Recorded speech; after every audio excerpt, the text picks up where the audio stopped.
Important feature of quantum model.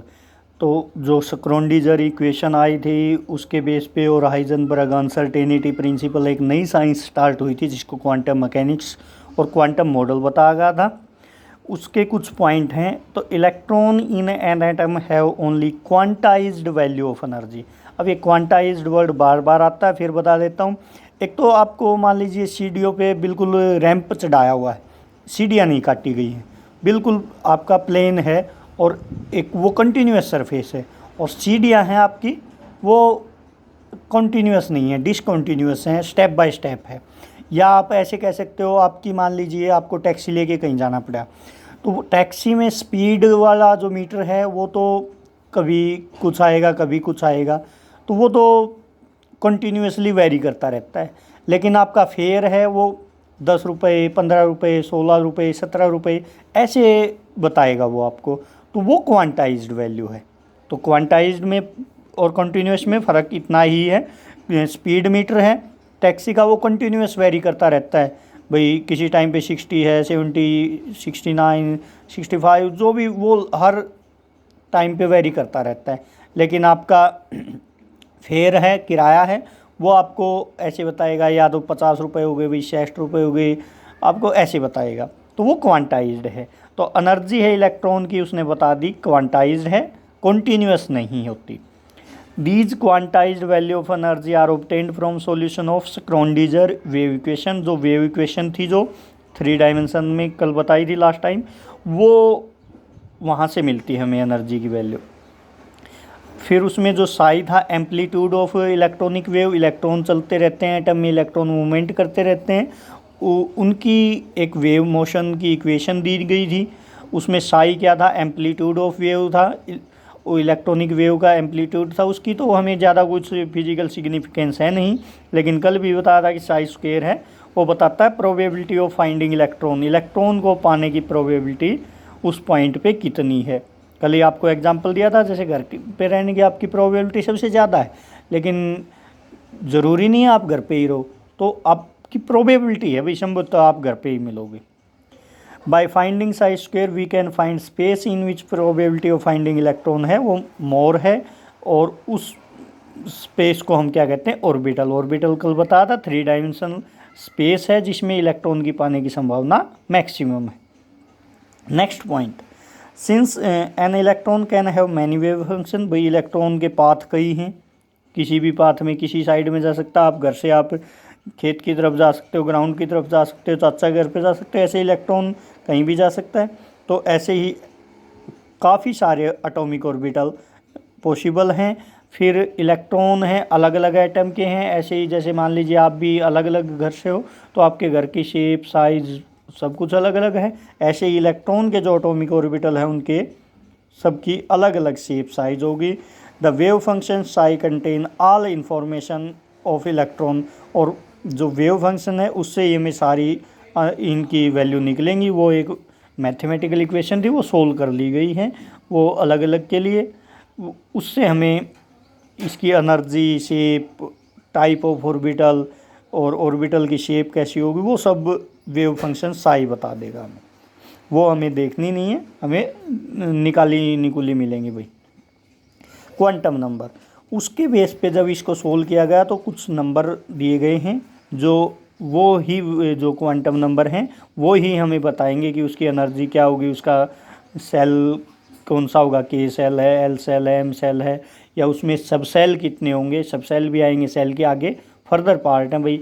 आप इस तरह मान सकते हो भाई, आपको मैं ये कह दूँ इलेक्ट्रॉन लोकेट करना है, इलेक्ट्रॉन की जगह बतानी है, इलेक्ट्रॉन के घर पे पहुंचना है, तो आप उसको इस तरह मानो कि 4 नंबर ही इन्होंने दिए ना, वो ऐसे दिए हैं कि आपको मान लीजिए मुंबई में जाना धर्मेंद्र के घर, आपको पहले ये पता होना चाहिए कि वो मुंबई में रहता है, मुंबई में वो बांद्रा में रहता है, तो पहला क्वांटम नंबर ये बता देगा आपको मुंबई में रहता है, यानी मेन सेल।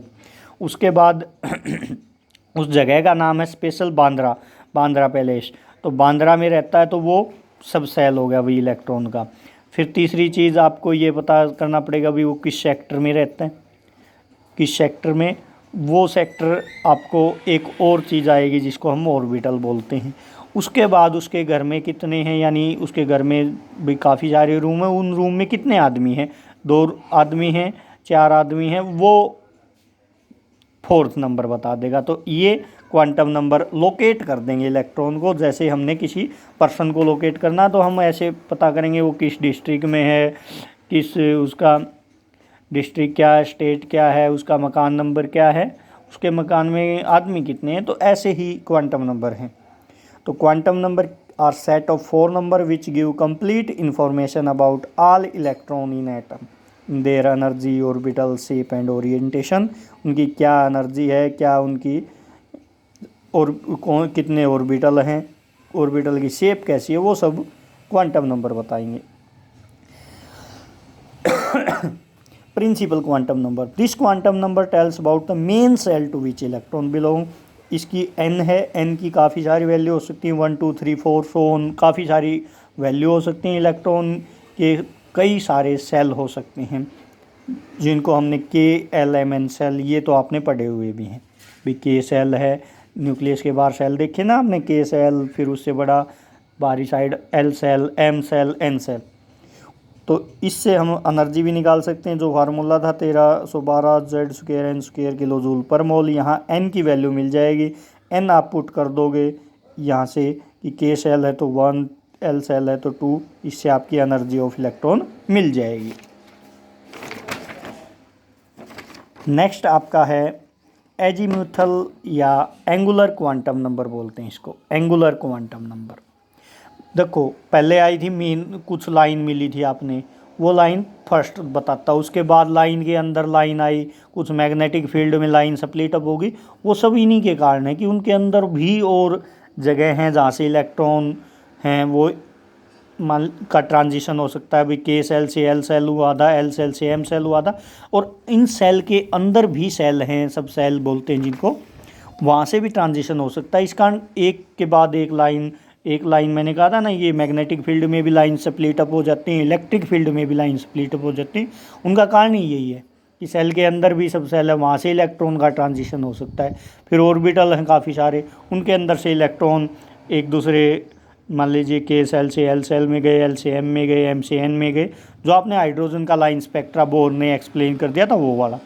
उसके बाद ना लाइन आई, वो नहीं बता पाई थी, इसने बताया कि उसके अंदर भी, सेल के अंदर भी सब सेल हैं और काफ़ी सब ऑर्बिटल हैं जिसके अंदर इलेक्ट्रॉन होते हैं, वहाँ से ट्रांजिशन होता है। This quantum number tells the number of सब सेल, कितनी सब सेल हैं और एंगुलर मोमेंटम क्या है इलेक्ट्रॉन का, वो सब ये सेल बताएगा, ये क्वांटम नंबर बताएगा एजीमुथल। n की 1 2 3 4 वैल्यू हैं, l की वैल्यू 0 to n-1 होंगी, n से 1 कम होगी।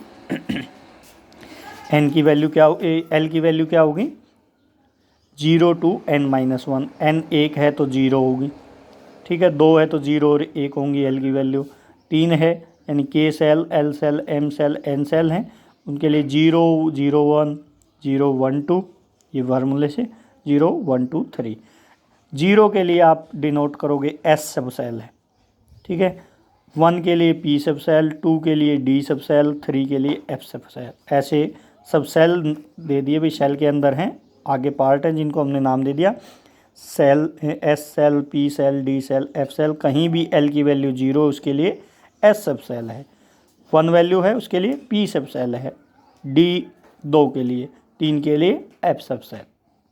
एंगुलर मोमेंटम कैसे निकालोगे, L की वैल्यू आपको पता चल जाएगी, N की वैल्यू देखते ही, N की वैल्यू KLMN सेल, उससे 0 to n-1 L की वैल्यू आ जाएगी। L की वैल्यू यहाँ पुट कर दो इस फार्मूले में, एंगुलर मोमेंटम निकलाएगा।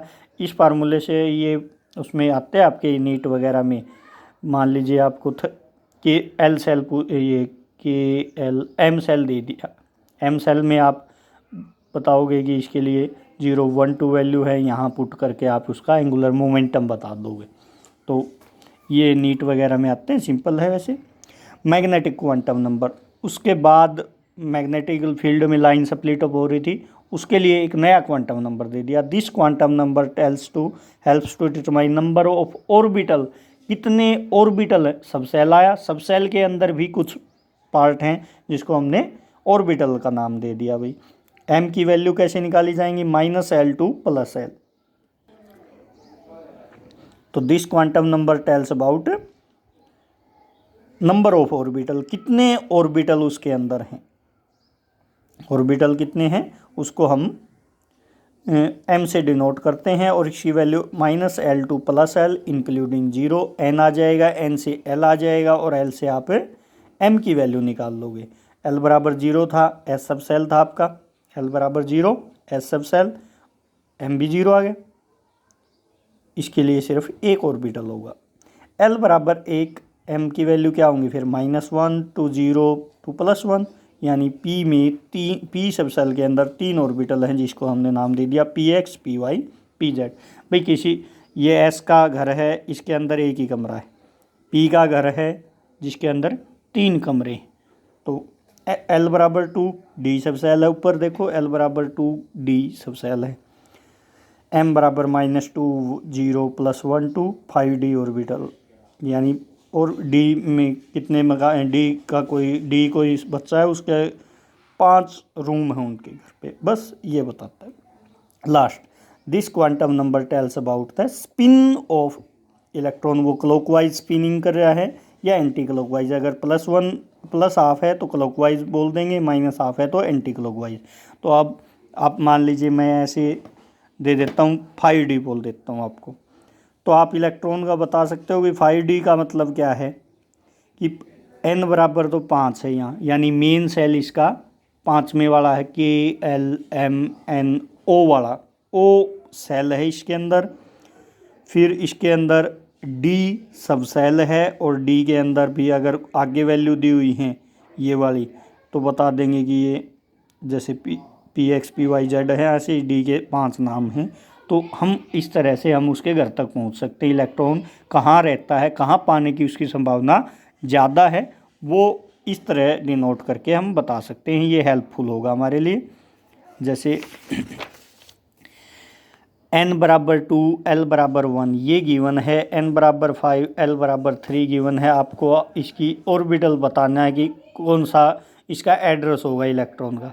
तो n बराबर 2 की l सेल हो गया, l बराबर 1 इसके लिए p आया था, तो 2p ऑर्बिटल में आ गया भाई, यहाँ के LM की बजाय सीधा 2 ही लिखते हैं, मेन सेल के लिए एजिट नंबर ही देते हैं। n बराबर 5, l बराबर 3 है तो f ऑर्बिटल है, यानी 5f ऑर्बिटल में है, यानी 5वें तो सेल में है और तीसरे ऑर्बिटल में इलेक्ट्रॉन रहता है। ठीक है, इस तरह इलेक्ट्रॉन का बताते हैं। Question next, is 4d 3f orbital possible है या नहीं, ऐसे क्वेश्चन मिलेंगे। क्या है 4d, n बराबर 4 है और n बराबर 4, l की वैल्यू 0 to n-1 हो सकती हैं, 0 1 2 3। d के लिए l की वैल्यू क्या होती है, 2 होती है, पॉसिबल है, इसमें वैल्यू है ये भाई। n बराबर 4 है, n बराबर 4 के लिए l की वैल्यू 0 to 0 1 2 3 इनमें से कोई होगी वो चलेगी।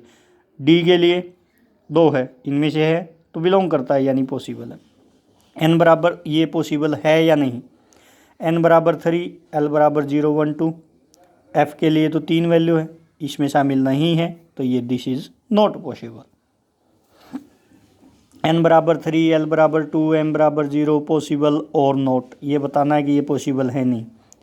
n बराबर 3 m सेल है, l बराबर 2 0 2, इसके लिए n बराबर 3 गिवन है तो 0 to n-0 1 2 2 वाला, यानी ये भी सही है। अब m की वैल्यू क्या हो सकती है, -l to 0 ये है, यही आ जाएगी 0, नो प्रॉब्लम। और 0 के लिए dz² होता है, जैसे d के भी 5 नाम हैं, एक नाम dz² होता है। s बराबर इन्हीं 2 में से वैल्यू हो सकती है, ये भी सही है, यानी पॉसिबल है ना भाई। n बराबर 3, n तो 1 2 3 4 5 कुछ भी हो सकता है, उसके बाद l इससे निकालना होता है 0 to n-1 से, अगर इनमें से है तो नो प्रॉब्लम। उसके बाद 2 के लिए हमें पता होता है d सब सेल, m की वैल्यू -l to l के बीच में होनी चाहिए इंक्लूडिंग 0, तो है, ये भी पॉसिबल है। s की 2 ही वैल्यू हो सकती है, +12 और -12, क्लॉकवाइज और एंटी क्लॉकवाइज, तो ये पॉसिबल है, तो पॉसिबल है। और रिप्रेजेंट क्या करने लग रहा है भाई, n बराबर 3 लिख दो, और 2 के लिए क्या सब सेल होता है, d होता है, और m की वैल्यू ये है तो इसका ओरिएंटेशन z² डायरेक्शन में है, तो ये आपका ऑर्बिटल 3dz² हो गया। तो इस तरह से हम इलेक्ट्रॉन की पहचान बता सकते हैं कि भी इलेक्ट्रॉन तीसरे सेल में है, डी सब सेल में है और उसका जेड स्क्वायर के अंदर डायरेक्शन है, ओरिएंटेशन है और क्लॉकवाइज और एंटी क्लॉकवाइज में से है। पाली एक्सक्लूजन प्रिंसिपल एक रूल दिया था, एक साइंटिस्ट थे पोले, उन्होंने क्या कहा कि एक ऑर्बिटल जो है, जो एक कमरा है जो इलेक्ट्रॉन का, उसके अंदर 2 ही इलेक्ट्रॉन हो सकते हैं मैक्सिमम और उनकी अपोजिट स्पिन होती है। एस के लिए एक ऑर्बिटल था, पी के लिए 3 थे, लेकिन हर एक में आप देखो कि 2 ही इलेक्ट्रॉन हो सकते हैं ज़्यादा से ज़्यादा, हमेशा याद रखना इसको, और उन दोनों की एक की क्लॉकवाइज हो सकती है, एक की एंटी क्लॉकवाइज हो सकती है, बस। तो ये थी आपकी क्वांटम नंबर के बारे में। आपको सिंपली यहाँ से स्टार्ट करना है। एन की वैल्यू कुछ भी हो सकती है, एल की वैल्यू 0 to n-1 होगी, वैल्यू निकाल लोगे। एम की वैल्यू आपको देखनी यहाँ से है, फिर एल 0 है तो एस होगा, 1 है पी होगा, 2 है तो डी होगा, 3 है तो एफ होगा। उसके बाद सेल के सब सेल बन गए, सब सेल के अंदर भी ऑर्बिटल होते हैं, ऑर्बिटल की वैल्यू -L to 0 और +L के बीच में होती है। उनके फर्दर नाम आ जाएंगे। एस में सिर्फ एक ही ओरिएंटेशन है, पी में 3 ओरिएंटेशन, यानी एक्स डायरेक्शन में, वाई डायरेक्शन में और जेड डायरेक्शन में, ये 3 ओरिएंटेशन हैं और 3 वैल्यू हैं। डी के लिए 5 होते हैं। तो इस तरह से हमें देखने होते हैं।